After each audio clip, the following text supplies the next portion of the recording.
All right, today we're jumping right into something pretty profound, the fourth way. This is a fascinating teaching from George Gurdjieff, and what makes it so different is that it's designed for the real world, for the messy, complicated, ordinary life that you and I are living. So let's start with a really direct question. I want you to think about this for a second. Do you actually choose your reactions, or do they just happen? You know, someone cuts you off in traffic, you get some bad news. Do you decide to get angry, or does that anger just sort of take you over? Gurdjieff's entire system, really, it all starts right here, with this kind of uncomfortable question about how much free will we really have. And that whole idea, that question about being taken over by our reactions, that leads us right to the first major concept of the fourth way. And it's a big one. It's the idea that most of us, right now, are living in what Gurdjieff called the chains of sleep. Now, when he talks about waking sleep, he doesn't mean you're literally passed out in bed, not at all.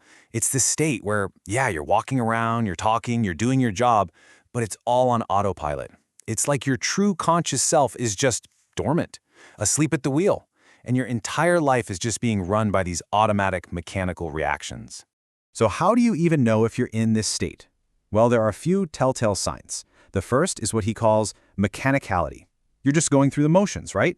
Then there's identification. This is huge. It's when you get so completely lost in a thought or feeling, like you are your anger or you are your worry, that there's no you left. There's also that endless, pointless chatter in your head. You know the one. And maybe the biggest one of all is this lack of unity, that feeling of being pulled in a dozen different directions at once. One part of you wants to be healthy, another part just wants the donut. Sound familiar? Okay, so if we're asleep, the big question is, how do we wake up? Well, historically, Gurdjieff saw that people have usually followed one of three traditional paths. So you've got these three main roads. First, there's the way of the fakir. Think of someone mastering the physical body through really extreme discipline and endurance. Then you have the way of the monk. This path is all about the heart, about emotion and faith. Think devotion and prayer. And finally, there's the way of the yogi, which is all about mastering the mind and the intellect through things like meditation and intense mental exercises. Now, don't get me wrong, these paths are incredibly powerful, but Gurdjieff saw a major problem. They tend to create, specialists. A fakir could have incredible control over their body but be totally undeveloped emotionally. A monk might have this immense capacity for love but have a really disorganized mind. The point is, they lead to an imbalanced person. And this is exactly where Gurdjieff comes in, with his pretty radical alternative. He called it the fourth way, and it was designed specifically as a path from modern life. And the difference here is, it's night and day. See, those first three ways, they usually require you to leave the world behind, go to a monastery, an ashram, a cave. The fourth way is designed to be practiced right here in the middle of your everyday life. And instead of picking just one center, body, heart, or mind, it works on all three at the same time. Gurdjieff called it the path of the cunning man. And he didn't mean sneaky. He meant someone who's clever enough to use the ordinary stuff of life, their job, their relationships, their frustrations, as the actual fuel for their own awakening. So the whole goal here is to get what Gurdjieff called our three brains, or our three centers, to work together in harmony. You have the moving center, which is all about your body and your actions.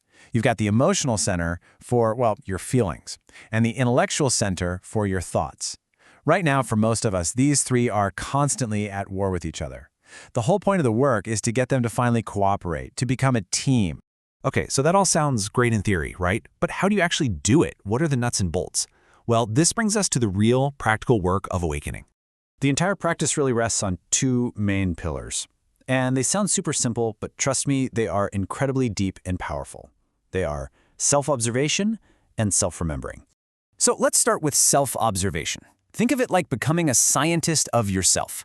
Your job is to simply watch everything that goes on inside you, your thoughts, your emotions, the way you're sitting, your tone of voice, but, and this is the crucial part, without judging it and without trying to fix it. You're not there to change anything, just to observe. The whole point is just to see your own machine in action, to see how you actually work automatically. Okay, once you start getting the hang of that, you can move on to self-remembering. This one's a little deeper. It's not just observing yourself, and it's definitely not just thinking about yourself. It's the actual direct experience of being present. Gurdjieff described it as a kind of split attention. So one part of your attention is on what you're doing, washing the dishes, but another part is simultaneously aware of yourself washing the dishes. It's that conscious, in-the-moment feeling of I am here now. And I want to be really, really clear about something. The goal here is absolutely not to become some kind of emotionless robot. It's actually the complete opposite. It's about learning how to manage and direct all that powerful energy inside you, instead of just being a slave to it, getting swept away by every little mood or thought. It really is about becoming the master of your own inner house. So, how can you make this real for yourself, right now? The cool thing is, you don't need to go anywhere or buy anything to get started. These are sort of like your first little experiments, your first dragon trials, as the source material puts it. Okay, here are a few super simple things you can try today. First, the bell of awareness. Just set a few random, quiet alarms on your phone. When one goes off, no matter what you're doing, just stop for a second and ask yourself, am I present? That's it. Or try this, the conscious pause. The next time you feel yourself about to react, especially to something that annoys you, just take one single conscious breath before you do anything. That little space you create, that's where freedom lives. And one more, the I am moment. Before you do something totally mindless, like opening a door or picking up your phone, just say to yourself inside, I am opening this door. It brings a tiny spark of presence to an otherwise automatic act. And all of this, really, brings us right back to that fundamental question that's at the very core of the fourth way.